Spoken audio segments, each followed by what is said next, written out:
여러분 안녕하십니까. 오늘은 12월 25일 성탄절이죠. 주님께서 이 땅에 오신 날입니다. 오늘은 특별히 사무엘상 시리즈를 한 주 쉬고 이사야서 9장 6절에서 7절 말씀, 우리들이 잘 아는 말씀입니다. 두 절 말씀을 본문으로 여러분들과 함께 말씀을 나누고자 합니다. 자, 오늘 말씀 제목은 창조주가 피조물의 모습으로 라는 제목으로 함께 하겠습니다. 잘 아시는 말씀이지만 그래도 한번 두 절 같이 보겠습니다. 이는 한 아기가 우리에게 낳고 한 아들을 우리에게 주신 바 되었는데 그의 어깨에는 정사를 메었고 그의 이름은 기묘자라 모사라 전능하신 하나님이라 영존하시는 아버지라 평강의 왕이라 할 것임이라. 7절 그 정사와 평강의 더함이 무궁하며 또 다윗의 왕좌와 그의 나라에 군림하며 그 나라를 굳게 세우고 지금 이후로 영원히 정의와 공의로 그것을 보전하실 것이라. 만군의 여호와의 열심히 이를 이루시리라.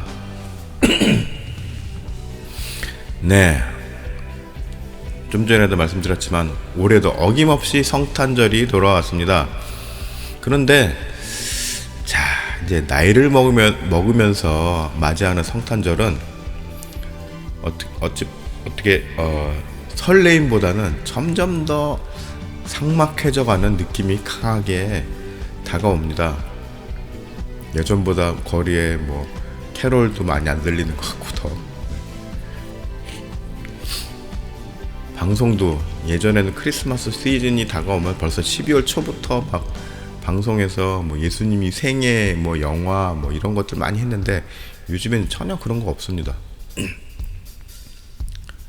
또 세상은 예수님이 이 땅에 오신 지 2000년이 넘었는데 이 세상은 아직도 역병이 끝나지 않았고 러시아와 우크라이나 전쟁도 끝이 나지 않았습니다. 아직도 늘 세상은 시끄럽죠. 그런데 돌이켜보면 과거에도 세상은 성탄절 전후로 여전히 전쟁 중이었고 혼란스러웠습니다. 그럼에도 교회는 세상을 향해 이 땅에 평화의 왕이 오셨음을 선포합니다. 어떻게 보면 오늘 본문의 이사야의 예언도 그렇고 모든 말씀이나 선포나 예언들이 이 세상과 겉도는 공허한 외침 같아 보이기도 합니다. 그런데 그럼에도 오늘 말씀의 메시지가 올해도 어김없이 선포되어져야 하는 이유가 있습니다. 자, 6절 이는 한 아기가 우리에게 낳고 한 아들을 우리에게 주신 바 되었는데. 자, 세월이 지나갈수록 성탄을 기억하고 기념하는 분위기는 점점 사라지고 있습니다. 심지어 한때 미국에서는 메리 크리스마스라는 인사말을 건네는 것조차 사람들의 비난을 받는 일이 있었던 시기도 있습니다. 그러면서 더 강조되어 나온 말이 해피 헐리데이라는 말입니다. 사실 해피 헐리데이라는 표현도 이 기원을 거슬러 올라가 보면은 딱히 성탄절만을 기념하는 그런 말은 아니지만 기독교의 모든 절기를 통틀어서 기념하는 말이기는 합니다. 즉 기독교적인 용어이자 인사말이라는 것이죠. 그렇기 때문에 이런 기원을 아시는 분들은 아니 그냥 해피 헐리데이 이런 인사를 건네는 거 나쁘지 않은 거 아닌가? 이렇게 생각을 할 수도 할 수도 있습니다. 문제는 이제 이 표현이 현대로 넘어오면서 의미가 바뀌었다는 것이죠. 요즘 이 표현을 쓰는 의미에는 그냥 행복한 휴일 보내세요 라는 뜻이 더 더 강하다는 것입니다. 결국 예수 그리스도의 이 땅에 오심에 대한 기념을 축소하고 아니면은 그 의미를 흐리게 하는, 그저 1년 중 다가오는 어느 휴일의 하나로 그냥 예수 그리스도의 성탄절이라기보다는 그냥 산타의 날 뭐 이런 그냥 노는 날, 이런 날 중에 하나로 전락시키는 일이 되는 것입니다. 그러나 예수 그리스도의 이 땅에 오심은 모든 인류에게 엄청난 사건이며 아주 중요한 날임은 부정할 수 없습니다.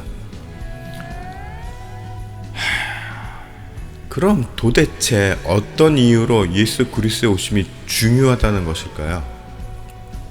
너무 잘한다고요? 네, 너무 명백하다고요? 네. 자, 우리가 너무나 잘 아는 예수님의 십자가 희생을 통한 구원? 맞습니다.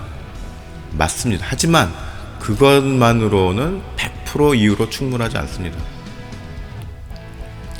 자, 인류를 구원하려면 하나님의 신적인 권능과 권위로서 얼마든지 다른 방법을 강구하실 수도 있었다는 말입니다. 자, 신학적인 그 어떤 이유와 논리를 세워도 전능자이신 하나님께서 결심하시면은 굳이 십자가가 아니더라도, 굳이 신이 인간의 몸을 이 땅에 입고 내려오지 않더라도 다른 구원 방법을 세우셨을 수도 있다는 말입니다. 방법이 이것밖에 없기 때문에 어쩔 수 없이 이렇게 하신 것이 아니란 말입니다. 그럼에도 왜 신이신 전능자가 인간의 몸으로, 그것도 성인으로 탁 온 게 아니라 아기의 몸으로부터 아주 천하디천한 피조물 여인의 몸을 통해서 아기로 탄생하고, 그것도 모자라서 당시에 가장 천대받고 무시당하던 목수의 집안으로 태어났어야 했을까요? 6절 이후에 보면은 그의 어깨에는 정사를 메었고 그의 이름은 기묘자라 모사라 전능하신 하나님이라 영존하시는 아버지라 평강의 왕이라 할 것임이라. 자, 6절 요 이후 말씀을 보면은 더더욱 예수님께서 이 땅에 오신 것에 대한 혼란스러움을 감출 수가 없습니다. 왜 그럴까요? 자, 정사란 권세를 말합니다. 권세, 권력을 말합니다. 또 기묘와 모사란 그 누구도 범접할 수 없는 창조주의 지혜와 능력을 의미합니다. 그리고 이분은 우리들 삶의 근본 되시는 아버지시요 또 평화의 왕이십니다.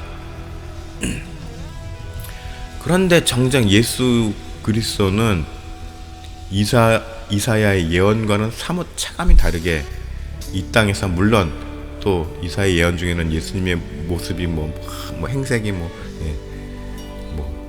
수수함 그 이하라고 표현한 말씀도 있습니다만, 하여튼간 오늘 말씀 봤을 때 예수님은 이 땅에서 정말 30년을 평범하게 인간으로 살다가 3년간의 짧은 사역과 함께 죽임을 당했습니다. 그리고 예수님의 부활 이후에도 세상은 여전히 고통스럽고 전쟁과 혼란 속에 있으며 가난과 폭정과 약탈과 학살이 2022년 21세기에도 끊이지 않고 있습니다.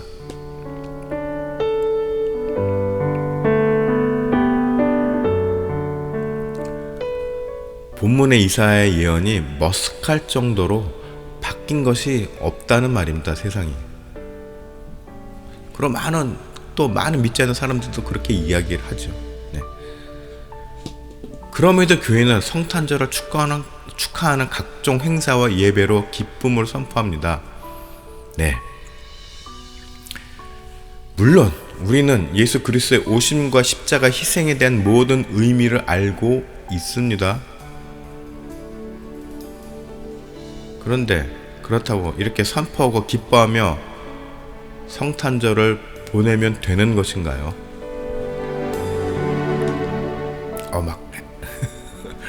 뭔가 반박을 하고 싶은 마음이 욕구가 생기지 않습니까? 저한테. 자, 7절에 보면은 그 정사와 평강의 더함이 무궁하며 또 다윗의 왕자와 그의 나라에 군림하며 그 나라를 굳게 세우고 지금 이후로 영원히 정의와 공의로 그것을 보존하실 것이라. 자, 7절을 보면은 정서와 평강이라는 말이 한 번 더 강조되면서 이후로 설명되는 것이 바로 정의와 공의입니다.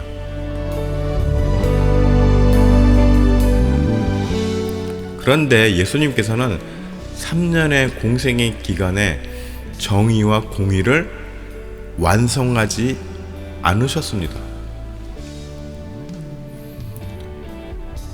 예수님의 공생의 기간에 정의와 공의가 세상에 완성이 되었다면 지금까지 세상이 이렇게 힘들지는 않았을 것입니다. 이건 또 뭔 말인가?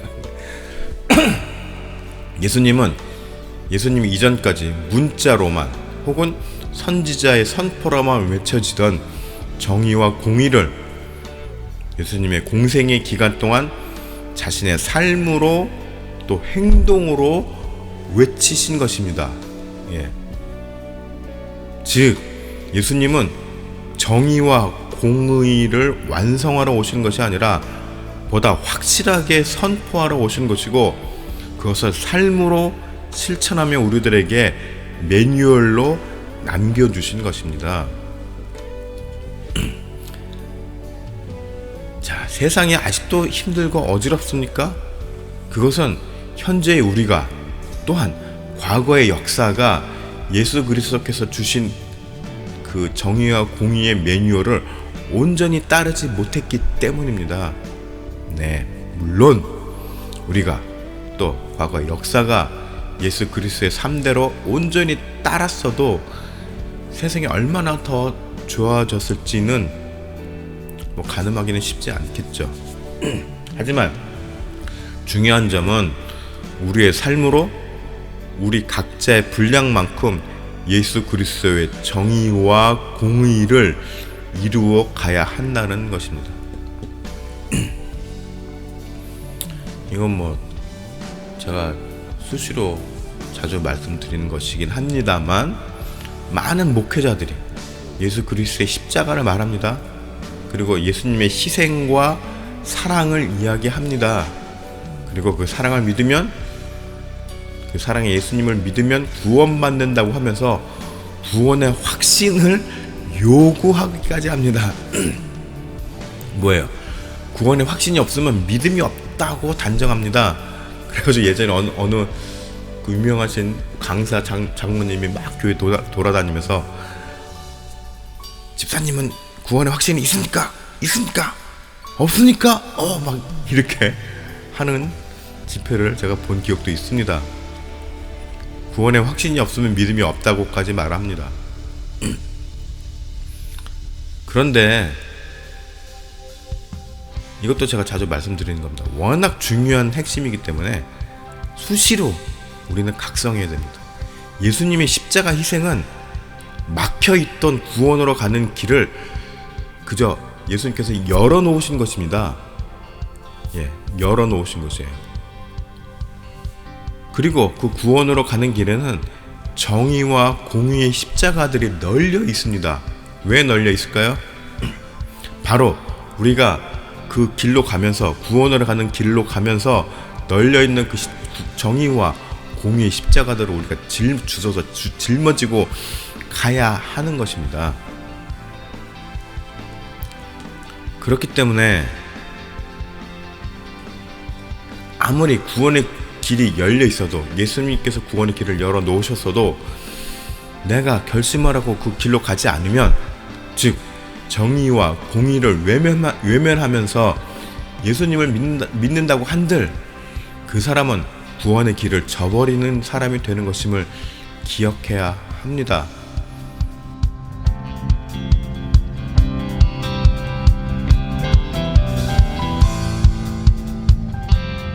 예수님 앞에 심판대 선 많은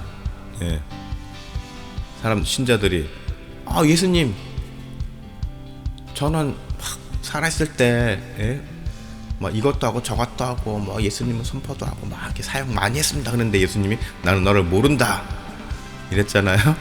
왜 그랬나? 이 이유를 몰라. 왜 예수님 저를 모르십니까? 막 너는 내가 줄였을 때 뭐 먹을 걸 주지 않았고 내가 목말랐을 때 마실 걸 주지 않았고 막 이랬잖아요. 정의와 공의를 짊어지고 생명의 길로 가야 하는 것입니다.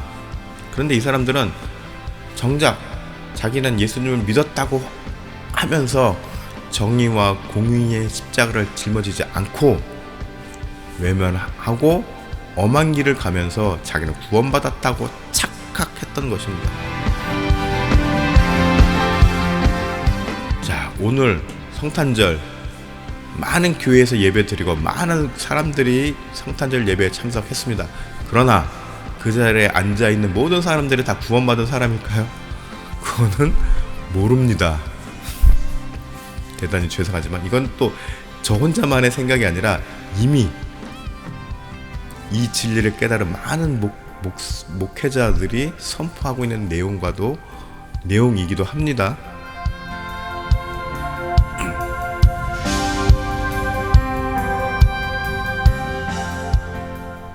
자, 예수님 이후 세상이 계속 바뀌지 않은 것은 그만큼 많은 사람들의 구원의 길을 외면하였다는 것입니다. 다시 말해서 정의와 공의의 삶을 거부하였다는 반증인 것입니다.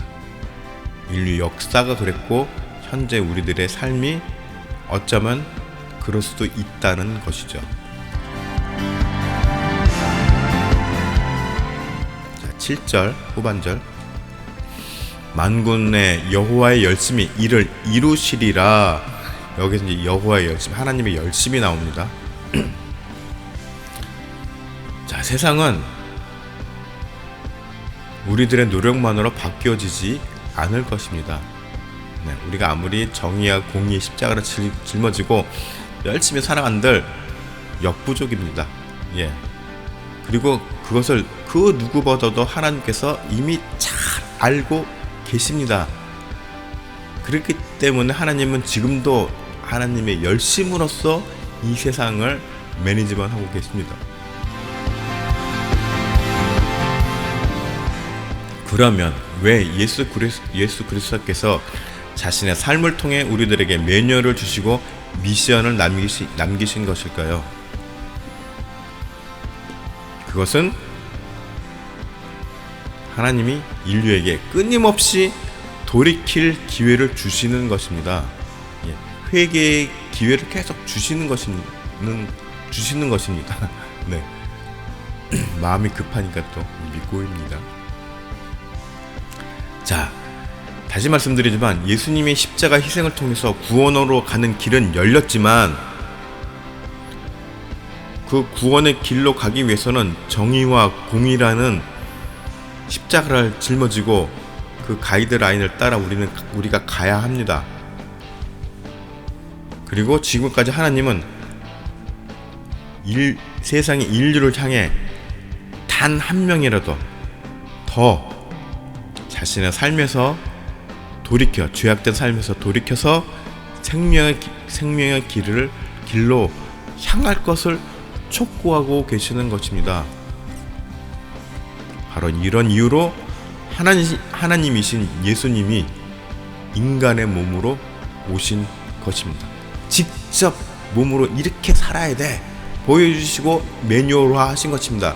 그리고 자신의 제물이 돼서 십자가에서 죽으심으로 막혀있던 우리가 가야 할 생명의 길의 통로를 열으신 것이죠.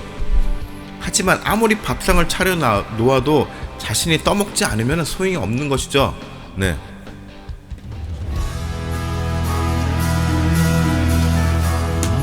자, 시간은 점점 더 가고 세월은 계속 흘러갑니다.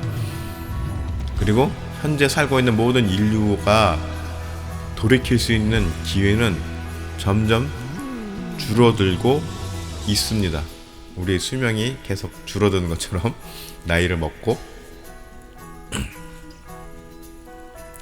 여러분들 모두 정의와 공의로운 삶을 살고자 노력하면서 왜요? 그것이 바로 생명의 길로 가는 것이기 때문에 구원의 길로 가는 것이기 때문에 노력해야 합니다.